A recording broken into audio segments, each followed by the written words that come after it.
Hi, this is Rick Shea, and you are listening to Retrospectives with John Broughton on Casey Radio 97.7 FM. Still water is cold and deep as sea. Terrific. Hey, you just finished something called the Roots of the Rails tour. Tell us about that. Well, it's a musical train trip. The company's been presenting these for probably 20 years, maybe more. I've been doing them for the last 7 years, and they're amazing and wonderful trips. They're chartered train cars. They're older, restored train cars from, say, the 50s and the 60s, and they attach them to the back of regular train service, Amtrak service. And they go on a route around the country. There's a dining and viewing car. There's 3 sleepers, and there's a concert car that's well equipped for concerts. It's set up professionally with a sound system and a sound tech. And so we have music on the train pretty much all the time, and then stop in different locations to have concerts off of the train. And we stopped on this trip in New Orleans. We left Los Angeles and then went to New Orleans, had a concert there, to Chicago. We had a day off, no concert there, and then to St. Louis, concert there, and we went to Kansas City from there, and we're there for a day and a night to view the eclipse. Oh, yeah. And from there to Albuquerque, New Mexico, another concert there, and then back to Los Angeles, about 2 weeks total. Now, going back to your early days, your website mentions you started playing the bars and honky-tonks in San Bernardino. What was the music scene like there in those days? Well, I did. I played in other bands before that. I started playing in high school and trying to put together little bands, and started playing in coffee houses and that sort of thing shortly after high school, just as a solo performer with an acoustic guitar, and then still worked on putting bands together and, would, play little places kind of where I lived in San Bernardino and around that area. And then after a few years of that, I kind of fell into playing country bars that were in that area because there was a lot of them. And I could play, they were regular gigs. I could play 5, 6, 7 nights a week and actually make sort of an okay living at playing music.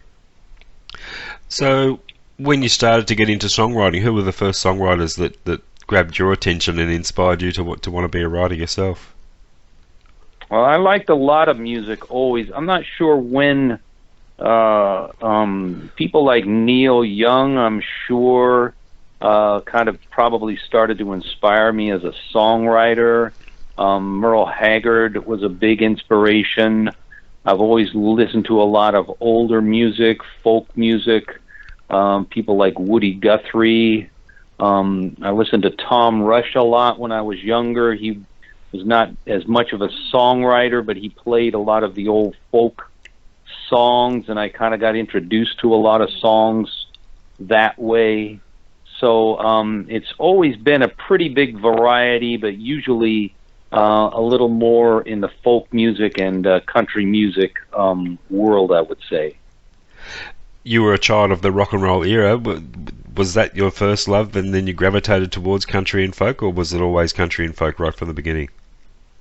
No, I did start out, a fan of bands like the Rolling Stones, but moved from there pretty quickly to the Buffalo Springfield and then the Flying Burrito Brothers, and then from there I kind of started listening to country radio pretty often after that. But I was still listening to the music that was popular at that time, at least in high school.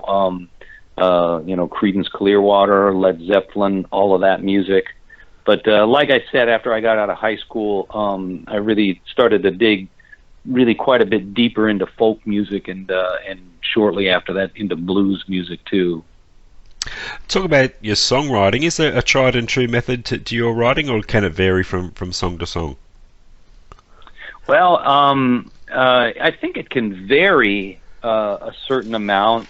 I'm really just a believer in whatever it takes to get a song done, and they all really do kind of take on a life of their own to some extent.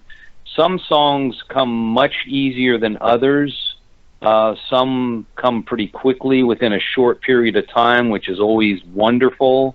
It feels, I know I've read and heard a lot of other people describe that as feeling like a gift almost, and it really kind of does. A lot of songs, though, other songs can take a bit more work.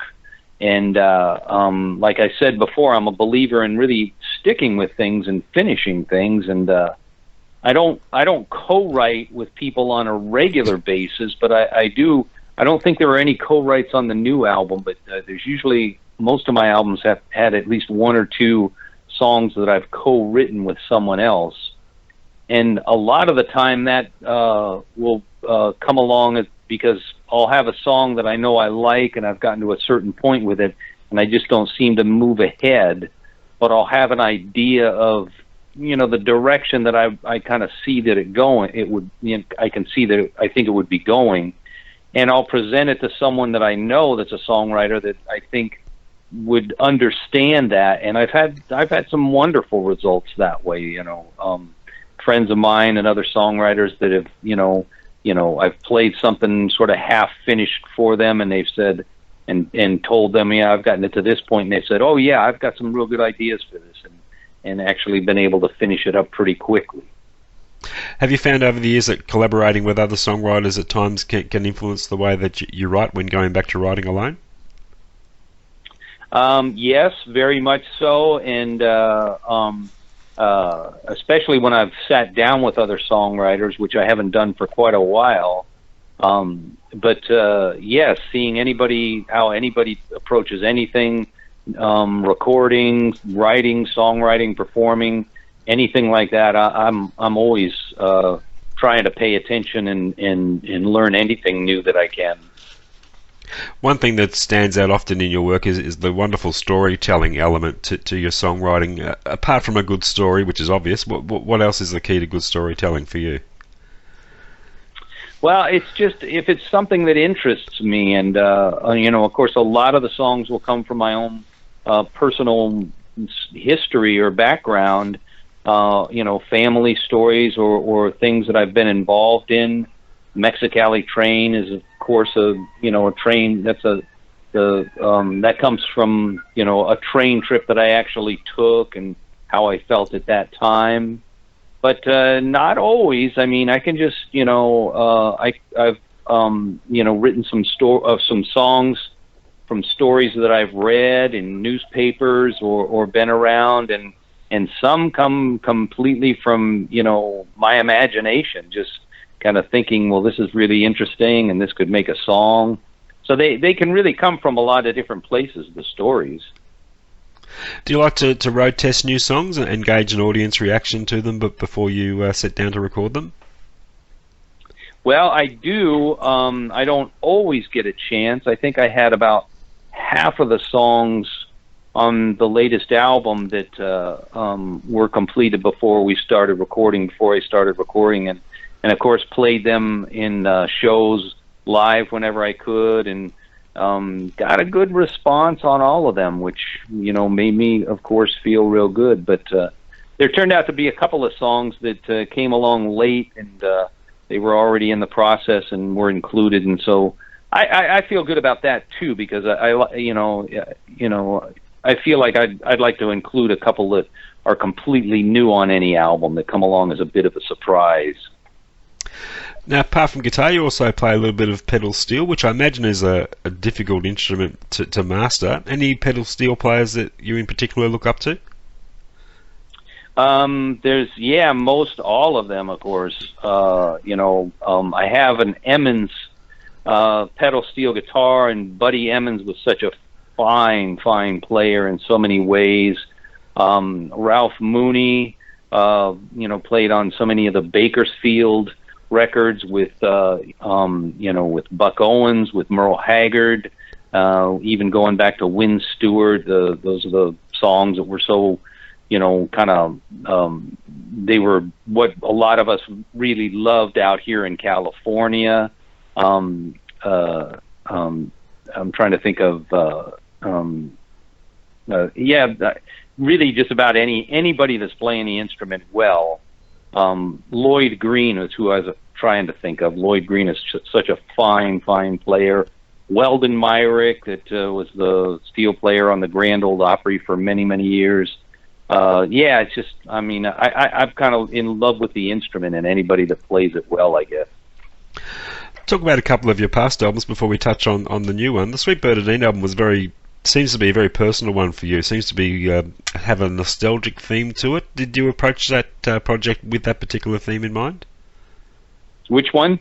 The Sweet Bernadine? Oh yeah, I didn't, but I think it kind of went that direction because some of the songs were very personal. The song Sweet Bernadine, of course, reference to the town San Bernardino where I grew up, and just a lot of my feelings about that, and then the song that I wrote for my great grandfather, John Shea from Kenmare, is really that's a family story and that's family history and everything. So that was certainly very personal. And then the first song, Mexicali Train, was my own personal story of heartbreak and travel and everything. So it did become a pretty personal album. And but as far as planning it out, no, not really. In fact, most of my albums really come along. It sounds a little sort of mundane, I guess, but it really is just a matter of if I have enough songs and if I think they're good enough. That's kind of when I record an album. Yeah. The album you did collaborating with Patty Booker was a wonderful piece of work. And tell us about how you came in contact with Patty and to begin with, and the collaborative process between the two of you.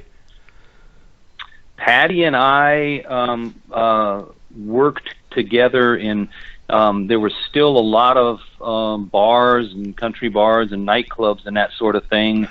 I think I started playing with her and her band probably in the mid-'90s, maybe, or maybe even earlier. And we always played together and sang together and did a lot of things together. And I think during that whole time, we kind of talked about, possibly collaborating and doing an album together.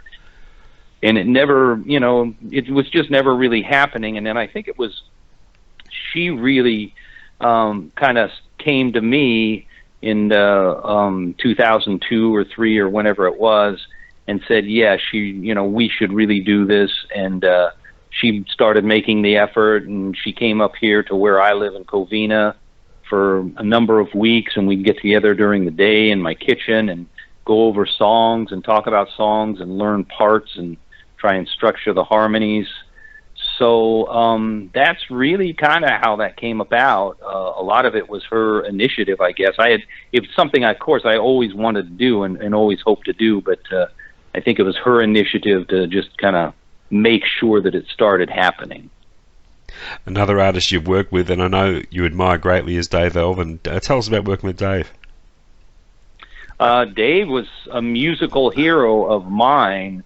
From the first time I saw the Blasters, I was a big fan of his band that he had with his brother Phil, the Blasters, and we started seeing them when I think they were probably just starting out. It was when we first heard of them, and I saw many of their shows and got to know him just a little bit then at some of the shows. He's always been a very friendly and just a friendly guy. And then shortly after he started his solo career, after he left, first he went to X, and then he started his solo career after he left the Blasters. Excuse me. I just started doing some work with him. I think we played informally a couple of times at some of the clubs around Los Angeles. Palomino and Jack's Sugar Shack and some places. And then sometime a little while after that, he started talking to me about, possibly playing in his band full time. And I was really excited to be able to do it, and really excited that it worked out, of course, with my schedule, and that I was able to do it for 6 or 7 years or however long it is. And then even after I left Dave's band, because I needed to get back to the things that I was doing, he was, always very friendly about it, and has continued to have me do a lot of things with him, recording sessions, playing his own shows, these train trips. So he's been a very generous and he's a great guy, and he's still one of my musical heroes. So playing music with him is still a wonderful adventure, and I'm very proud to be able to do it. You've done a bit of production work yourself over the years. Being a musician yourself, how much of an advantage do you find that when relating to other musicians as a producer? I think it's pretty good. It's hard for me to imagine, there's many people that produce albums that come at it from a non-musical point of view and produce, of course, wonderful records.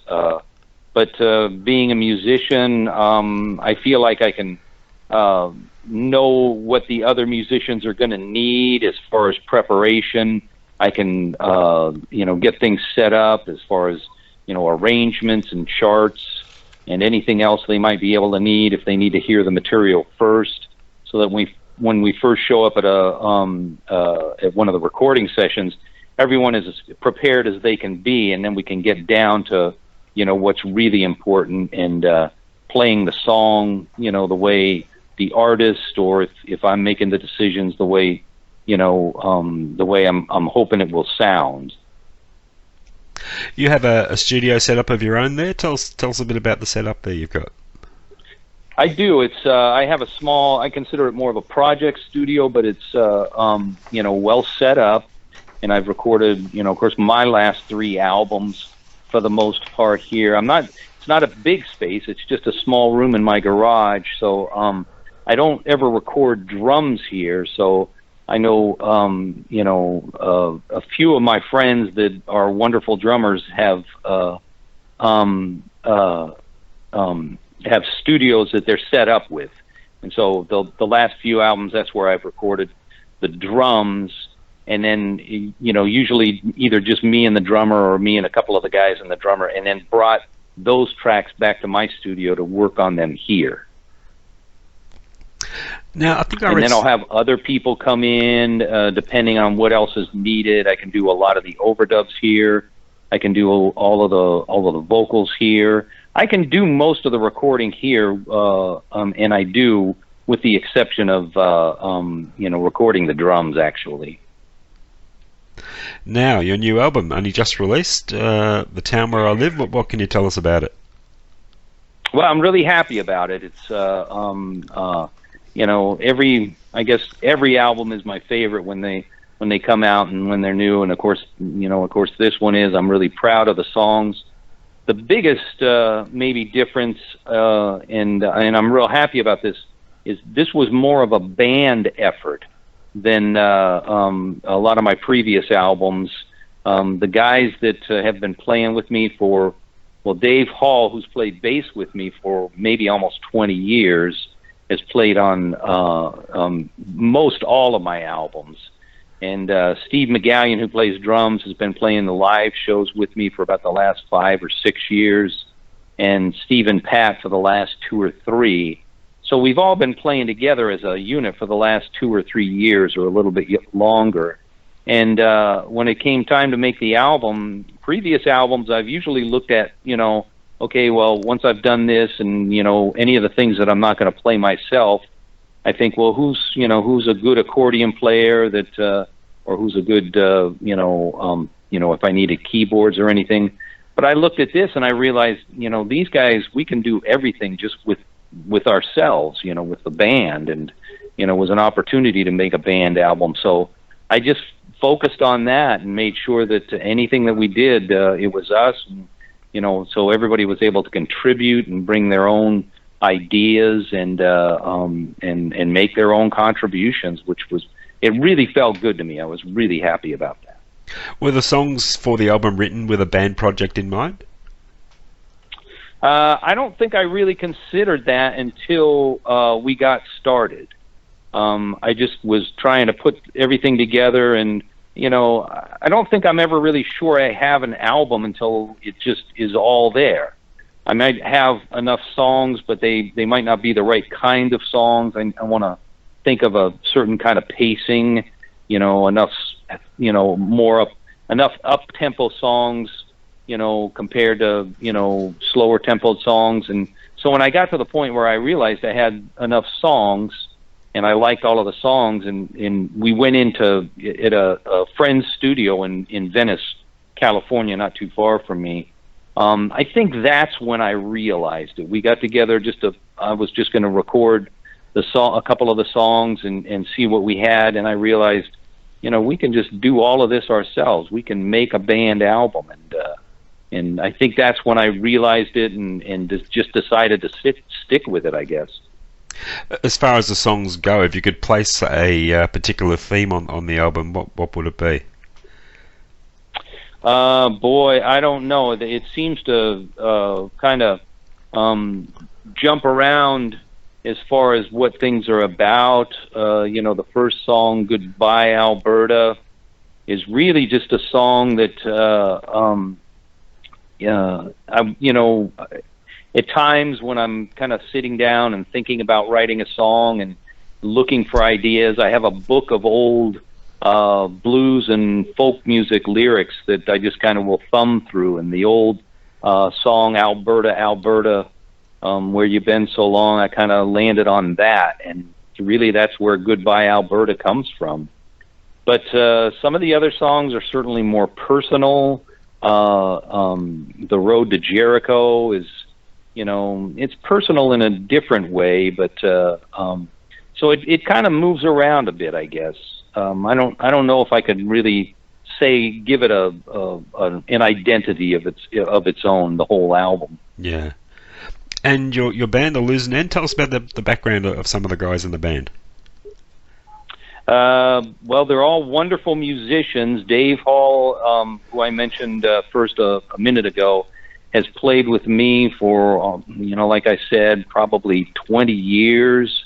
We all used to play. There used to be a lot of, as I mentioned with Patty Booker, there was a lot of country bars and just regular bars and nightclubs. And a lot of us made sort of a good part of our living, playing these places, many nights out of the week and, other things during the day. And I met Dave then. I saw him around at the Palomino and some places, and I knew he was a good player, and he seemed like a nice guy. And I just asked him to play some of the things that I had booked in those days, and he's been with me ever since, and a good friend and a wonderful musician, a great harmony singer.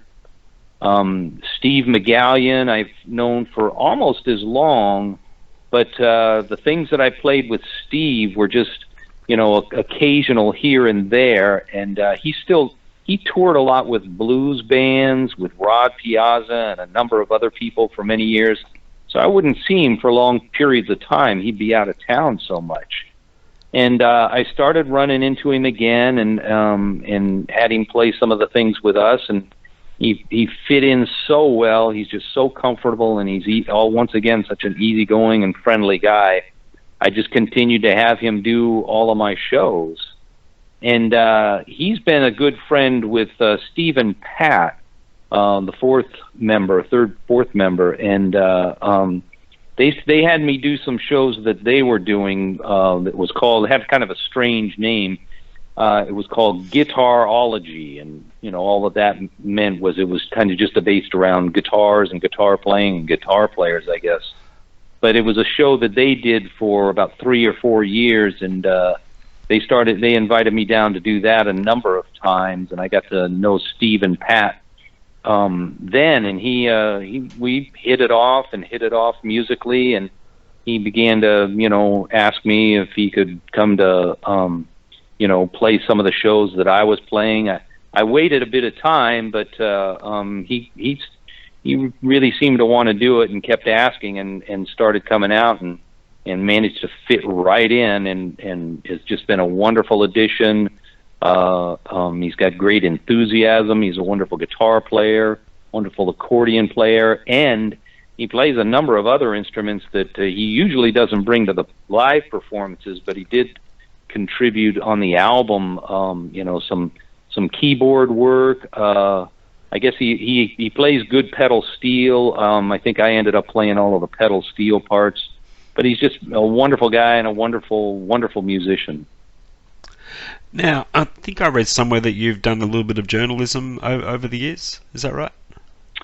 Not really.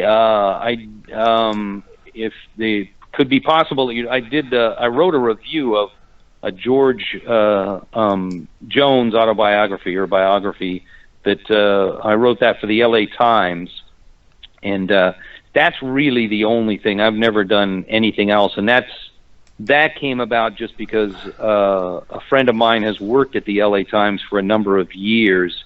He may have been an editor there at that time, and I think he knew that they had the George Jones book there and were planning on reviewing it, but he thought that I might be a little more qualified than some of their regular reviewers and got in touch with me. Fair enough. But that's really about it. So.